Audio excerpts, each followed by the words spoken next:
नमस्कार बच्चों, शिक्षालय में आप सभी का स्वागत है। मेरा नाम है Renu Yadav. Structure of atom में एक बहुत ही प्यारा टॉपिक है जो जीवन भर आपके साथ चलेगा अगर आपने साइंस परस्यू किया तो, वो है हमारा वैलेंसी। तो वैलेंसी क्या होती है और कितने टाइप की होती है वो आज हम पढ़ने वाले हैं। सबसे पहले मैं याद दिलाना चाहूंगी आपको कि वैलेंसी क्या होती है। ठीक है, आप जानते हैं कि किसी भी एटम में एक न्यूक्लियस होता है, न्यूक्लियस में प्रोटॉन होते हैं, न्यूट्रॉन होते हैं और इसके पास होती हैं अलग अलग शेल्स और इन शेल्स में इलेक्ट्रॉन्स होते हैं। आप ये जानते हैं कि हर एक शेल की अपनी एक मैक्सिमम कैपेसिटी होती है इलेक्ट्रॉन्स को होल्ड करने की। और आप ये भी जानते हैं कि के शेल के अलावा बाकी जितने भी शेल्स होते हैं, एल, एम, एन, ओ, आगे तक जितने भी शेल्स की आप बात करेंगे उसमें कम से कम 8 इलेक्ट्रॉन होने ही चाहिए। आप ये भी जानते हैं कि अगर 8 इलेक्ट्रॉन्स नहीं है, 8 के केवल आधे 4 है किसी भी एटम के पास अपने आउटर मोस्ट शेल में, जो भी उसका बाहर वाला शेल है, के को छोड़कर, के में तो 2 ही आ सकते हैं। ठीक है, तो जो भी उसका आउटर मोस्ट शेल है अगर उसमें मिनिमम 8 इलेक्ट्रॉन भी नहीं है, 8 के आधे 4 है तो वो इलेक्ट्रॉन शेयर करता है। 4 से इलेक्ट्रॉन कम है यानी 1, 2 और 3 इलेक्ट्रॉन है तो वो इलेक्ट्रॉन दे देता है। ठीक है, दे देता है मतलब लूज कर देता है। और अगर 5 से ज्यादा इलेक्ट्रॉन उसके आउटर मोस्ट शेल में है यानी 5, 6 या 7 तो वो इलेक्ट्रॉन लेकर अपना ऑक्टेट कंप्लीट करना चाहता है। ऑक्टेट कंप्लीट करने का रीजन है स्टेबिलिटी पाना, जिसे हम कहते हैं इनर्ट गैस कॉन्फ़िगरेशन पाना।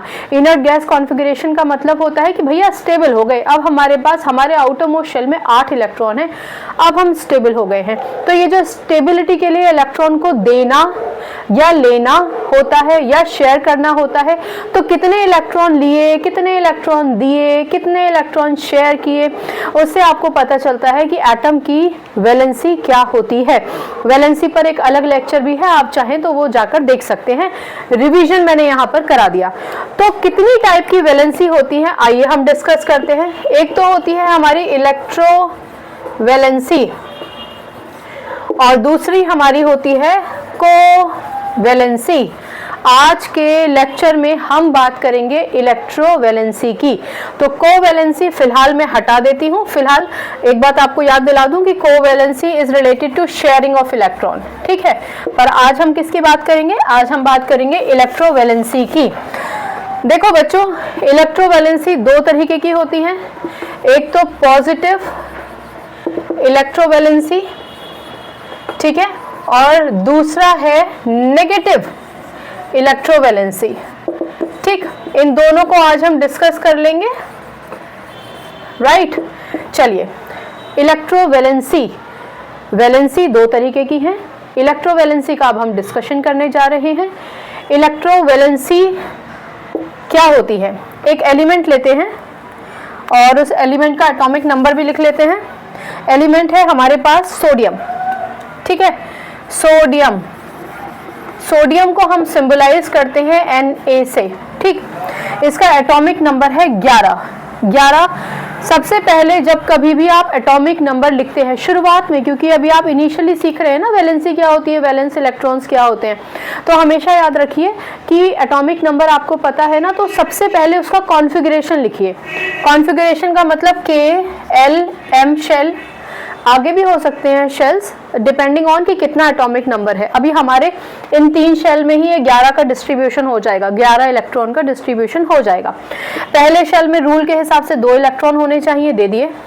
दूसरे शेल में 8 इलेक्ट्रॉन होने चाहिए, दे दिए। तीसरे शेल में 1 इलेक्ट्रॉन ही बचा है।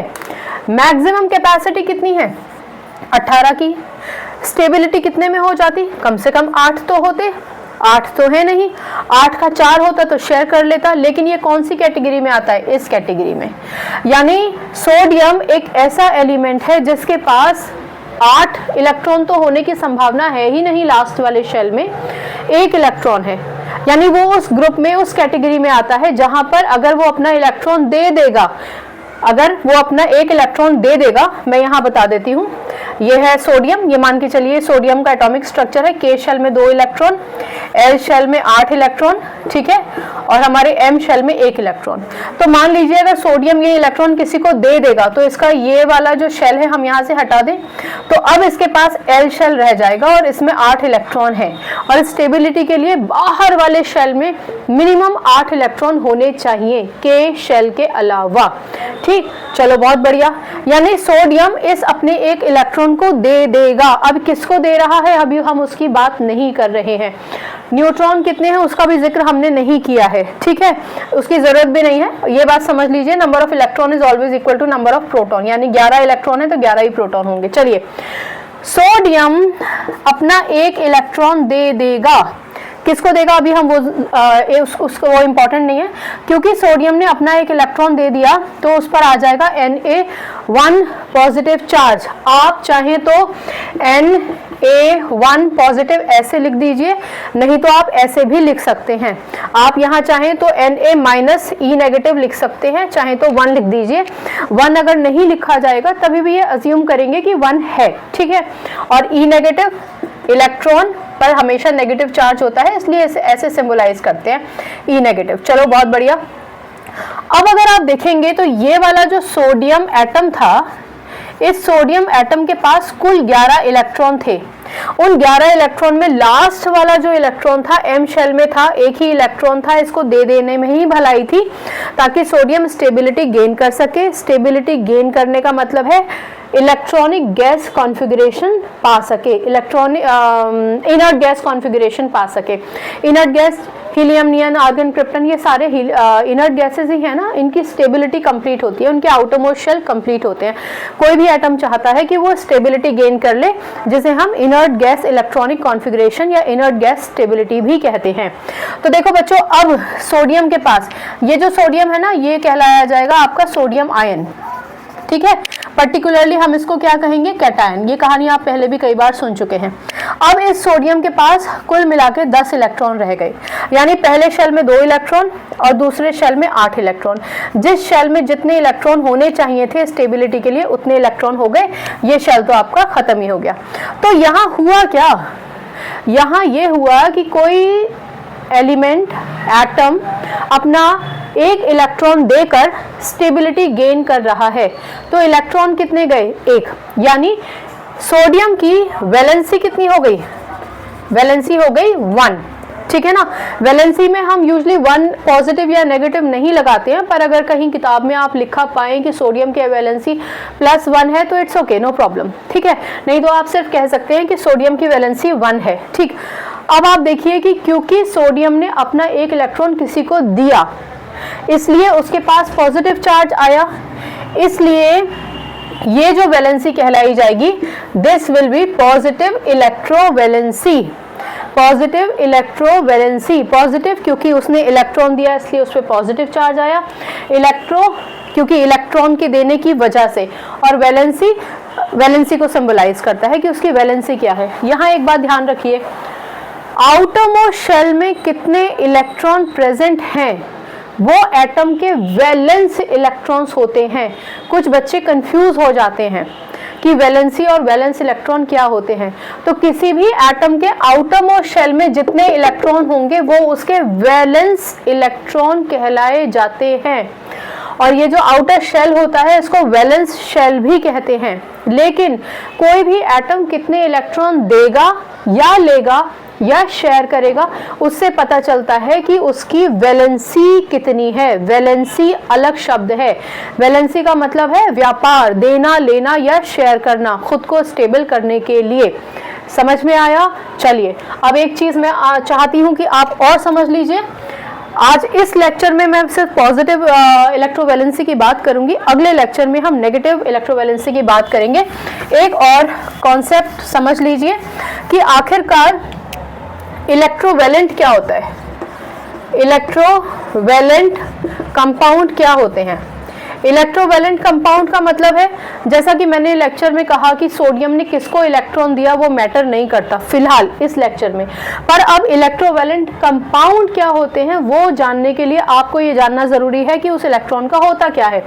तो देखो सोडियम के पास तो एक फालतू इलेक्ट्रॉन ही कहेंगे हम उसे था, तो सोडियम ने अपना वो इलेक्ट्रॉन दे दिया था, ठीक है ना। ये इलेक्ट्रॉन सोडियम देके Na पॉजिटिव बन गया था, यानी सोडियम का ये जो आउटरमोस्ट इलेक्ट्रॉन है ये इसने दे दिया। और लेने वाला कौन था? लेने वाला एक ऐसा एलिमेंट था जिसके पास आउटरमोस्ट शेल में मान के चलिए 7 इलेक्ट्रॉन थे, ठीक है।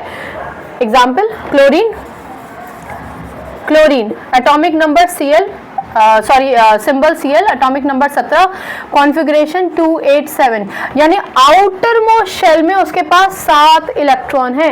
7 इलेक्ट्रॉन मतलब देगा तो नहीं ना आपने, 8 पे तो स्टेबिलिटी हो जाती है, जुगाड़ करेगा कि किसी से एक इलेक्ट्रॉन मिल जाए तो मेरी स्टेबिलिटी कंप्लीट हो जाए। स्टेबिलिटी मतलब इनर्ट गैस कॉन्फ़िगरेशन पा जाए, ठीक है। तो ये सोडियम अपना एक इलेक्ट्रॉन क्लोरीन को दे देगा और क्लोरीन के आउटर मोस्ट शेल में जिसमें अभी 7 इलेक्ट्रॉन थे अब हो जाएंगे 8 इलेक्ट्रॉन। तो क्योंकि सोडियम ने अपना एक इलेक्ट्रॉन क्लोरीन को दिया इसलिए सोडियम और क्लोरीन के बीच में एक बॉन्ड बन जाता है। ऑफ कोर्स क्लोरीन ने एक इलेक्ट्रॉन लिया है इसलिए क्लोरीन पर Cl नेगेटिव चार्ज आएगा, पर मैं इस पर ज़्यादा बात नहीं कर रही हूँ, नेगेटिव इलेक्ट्रोवैलेंसी में पूरा समझाऊंगी। इलेक्ट्रोवैलेंट कंपाउंड अगर आप कभी इलेक्ट्रोवैलेंसी के साथ पढ़ेंगे तो आप समझ जाएंगे क्या होता है, इसलिए मैं आपको समझाया है। इसका वैसे एक अलग भी डेडिकेटेड लेक्चर है। तो इलेक्ट्रोवैलेंट कंपाउंड क्या होते हैं? क्योंकि अब सोडियम ने एक इलेक्ट्रॉन दिया, क्लोरीन ने एक इलेक्ट्रॉन ले लिया, तो इनके बीच में हो गई दोस्ती, बिजनेस पार्टनर बन गए, दोस्त बन गए, तो इनके बीच में एक बॉन्ड बन गया। ये जो बॉन्ड होता है ये बॉन्ड कहलाया जाता है इलेक्ट्रोवैलेंट बॉन्ड।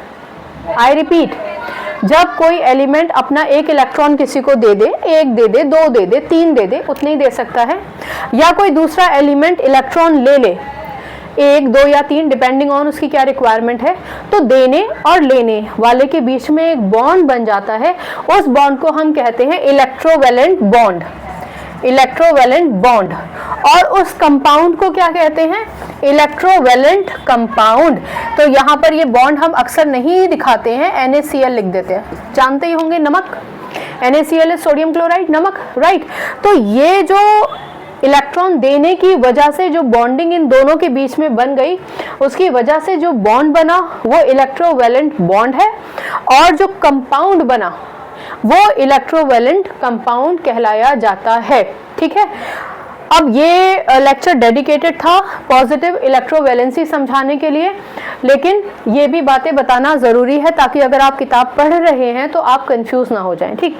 इसका जो इमीडिएट नेक्स्ट लेक्चर आएगा उसमें मैं आपको नेगेटिव इलेक्ट्रोवैलेंसी के बारे में बताऊंगी, ठीक है।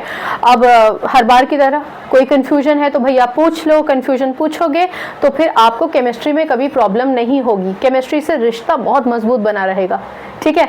बाकी केमिस्ट्री से अपनी केमिस्ट्री अच्छी बनाइए, शिक्षा ले आइए, अपना ख्याल रखिए, खुश रहिए, मिलते हैं थोड़ी देर बाद, तब तक नमस्कार।